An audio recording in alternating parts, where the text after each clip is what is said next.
Hello everyone, welcome back to the Wisconsin Greg Show. I'm in the pole barn here working today because we had a little rain shower and I can't work outside. So I know some of you are kind of interested in what I do out here and what I'm up to. So I thought I'd make a little video today showing you what I'm up to today. So let me get behind this camera and show you what's going on around here. Been pretty hard to get the crops in here around here, especially if you're working another full-time job like me. Because it's been raining a whole lot around here. Not a lot in amount, but just enough to slow you down where you can't get out in the field. We had a half an inch a day or so ago, and now we just had another shower, and they're talking thunderstorms and rain, I think all next week. And normally I have my corn planted by the 15th, and that didn't happen, and it's going to be late. But it'll hopefully all work out. Staying positive. That's all you can do. So anyways, I'm getting the corn planter ready. That's what my plan was. When it was nice out, I got the bean ground ready to plant. So after I'm done with the corn, I can go right into the beans and continue planting. I won't have to work that up. I planned on working on this when it's wet, and that's what I'm doing. So I'm switching this over from soybeans. I was set up for planting soybeans last year. That was the last thing I planted. And switching it over to corn right now. So I'll show you what I'm doing here. Let me move this camera down. These are the seed boxes where you put the seed in. Now this is capable of planting all different kinds of seeds. I use it for corn and soybean. These are the units they call us for planting the soybean units. These right here. There's 4 of them. I got a 4-row. They make these all the way up, I think, in the 24-row, maybe even more now. I'm not sure. I only have a small one. It's a John Deere 7200 Max Emerge, they call it. And what I got to do is take these units off and put these units on. These are for corn.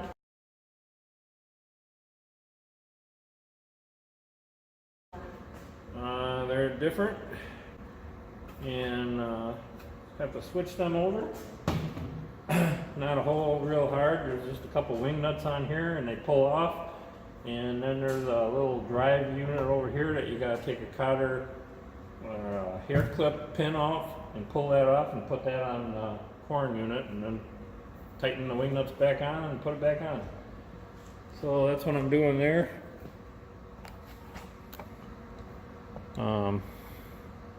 Let me move this camera here for a second. I'm sorry the lighting is probably not very good on here, but then I got to adjust these chains back here. That's for setting the seed population. I plant about 33,000 seeds per acre. Each bag of seed corn is 80,000 seeds. Years ago they used to sell it by the bushel. Now they sell it by the seed. And it's very expensive seed nowadays. Let me move this camera one more time here so I can show you something else here. This is on the front of the corn planter, and this has to be adjusted. And this adjusts my how much fertilizer I'm putting on. This is starter fertilizer, goes right next to the row. Gives it a kind of a little bit of a boost once it starts growing. And then if it's not raining out, I'll take her down and I'll give her a pressure washing, and I'll bring her back, and I got to grease up all these oil chains and grease all the grease zerks on it. And then I'll probably test it in, I usually test it in my driveway and make sure it's planting the right spacing around the seeds. So let me pause this for a second. I also got the battery charger going over there on the Bobcat right now. It's sat all winter, so I don't use it for plowing snow in the winter time. So the battery was just a little bit weak. I did have it running, started right up, so that's a good thing. So I'm just gonna put a little charge in the battery and bring her back up to where it should be. So if I ever need it, I can jump right in it and go. I did mention in another video a few videos back when I was looking for a new skid steer, looking for a bigger one. This one's a little bit too small for my needs around here. It does work well and everything, it's just a little bit too small. It's good if you just need to lift something up and stuff, but like for if you want to dig out a driveway or something, it takes me too long with this Bobcat. It's just too small. It's a very small engine. I can't remember how many horse it is. I just took a peek there, and it's 18 horse Kohler engine. The ones I was looking at were like 65 and 75 horsepower, a lot bigger, do a lot more work quicker. But they were so expensive, unreal. I can't believe how much they cost. But I still got my eyes open for that. Also, another thing I'm kind of thinking about is maybe a backup tractor. Used to always have two tractors. We had Allis Chalmers 185Ds, and it's kind of nice to have a backup. I probably wouldn't get anything as big as I got right now, but a tractor around 55 to 65 horse, something like that. Nice to have a backup tractor. So, I don't know. I guess I just keep my eyes open, and whatever happens, happens, and not going to jump into anything. I don't need to jump into anything. But if a good deal comes along, I'm going to snatch it up.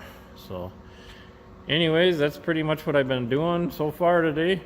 I'm not sure what will happen after I get done with that. I know the floor is horrible in here and needs a good sweeping.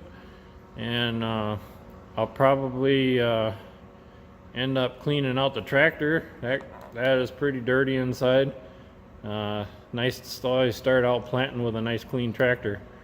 But we'll see how time goes. I'm going to pause this video right now, and I'll be back with you in a little bit.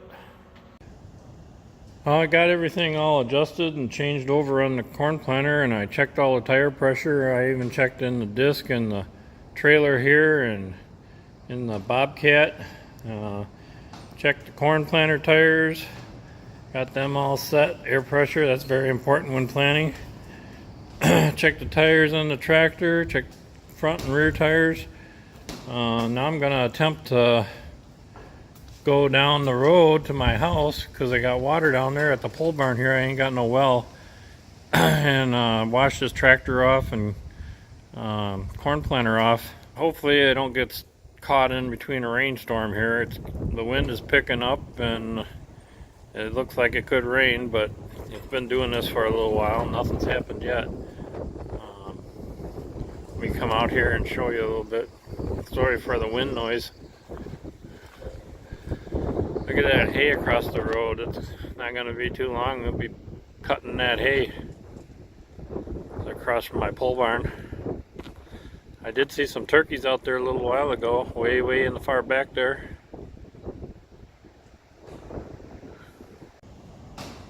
Get her all cleaned up, and then I'll bring her back here and then I'll grease it and oil the chains on it.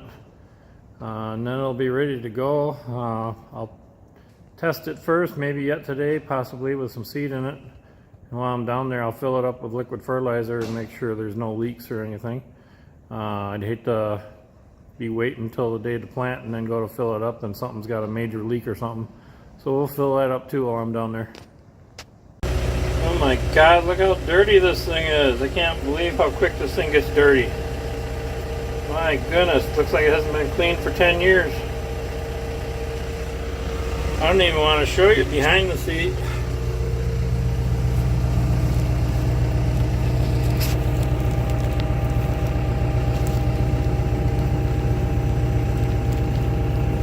Hard telling what I'm going to find back there. Hopefully we can get this thing cleaned out today. Look at that dust. Woo! Horrible.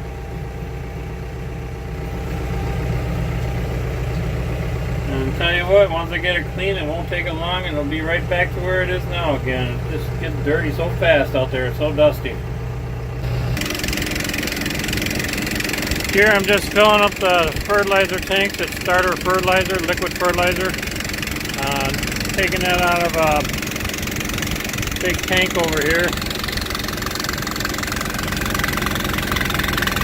It's got a little Briggs Briggs & Stratton pump down here. I believe it's Briggs & Stratton, just a little small engine, pumping it into there. Gotta keep my eyes on it so I don't overfill it. See, it's about half full right now.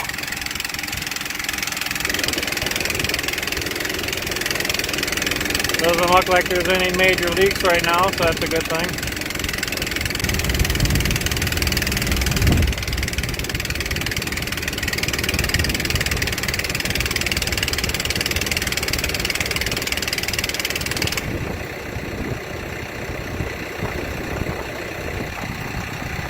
It's sitting on an angle here. That's why the two tanks are connected together. That's why the top tank looks emptier. The bottom tank is empty, or the one closest to me is full. So I don't want to overdo it. That's good enough right now. And I'm going to unhook these hoses and then go get pressure washing. Let's get her washed.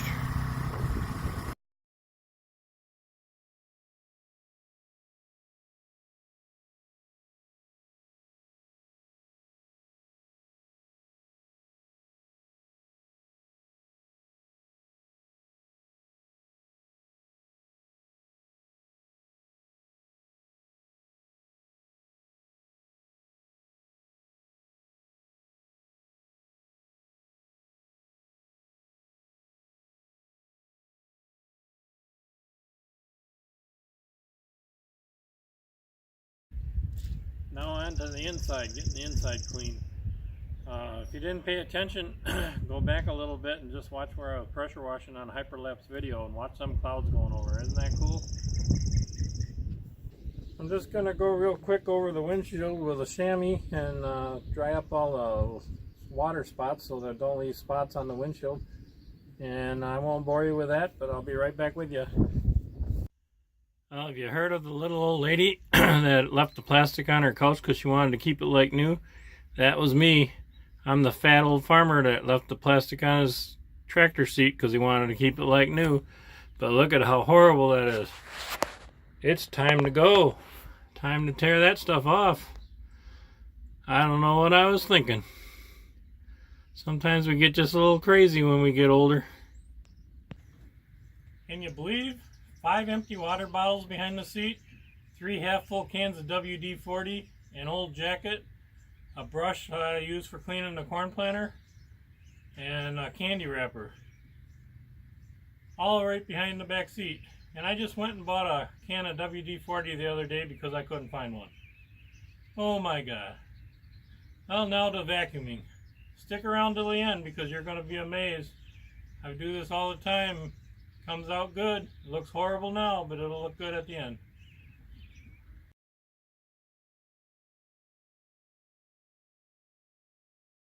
Well, I got her vacuumed out. Still looks pretty bad, but now I'll get a bucket of water and a washcloth and start washing, and it'll look pretty good after that. You might thought there was a whole lot of stuff in there by the looks of it at the beginning. So let me show you the bottom of the vacuum cleaner. I had it totally empty when I started. That's all that was in there. Not as bad as it looked. And it still looks bad. But as soon as I get her cleaned up here and washed, it'll look a lot better. So I'm going to get that done and I'll be right back.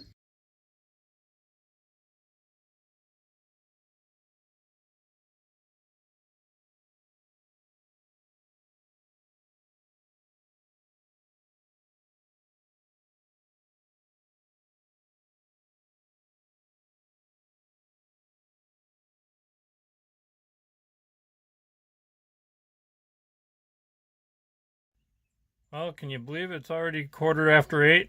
It's starting to get dark out here already. So I gotta hurry up and get this stuff put away, the vacuum cleaner and stuff. And anyways, I got it pretty well done. I'm gonna wipe it up with a cloth here, make sure it's dry. Just give you a peek here of what it looks like. Cleaned up pretty good.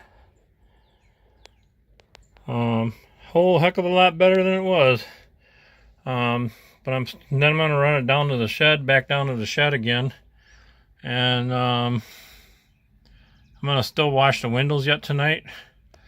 And then I'm still going to grease and grease the corn planter and oil the chains on it, and that'll be ready to go. Let me get on the other side of this here. It's cleaned up pretty good, and it'll be better yet when I go over some of it with window cleaner.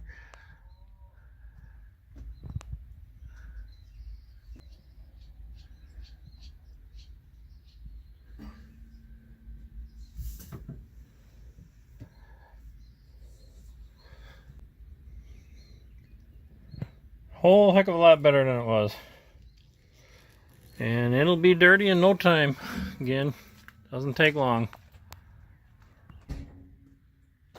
Well, thanks everyone for hanging out with me. I hope you enjoyed this. Hope some of you city people and people that ain't farmers, even ones that live out in the country, realize there's a lot more that goes into farming that you don't see. The equipment's expensive, and you just have to keep it up so it doesn't fall apart on you. And just by cleaning this, you can see things that are coming loose or falling apart or need repair. There was two things I seen by doing this. The emergency brake, there's a cover that's over it.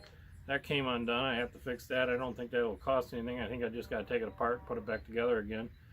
I noticed the rear latch on the back window is starting to loosen up.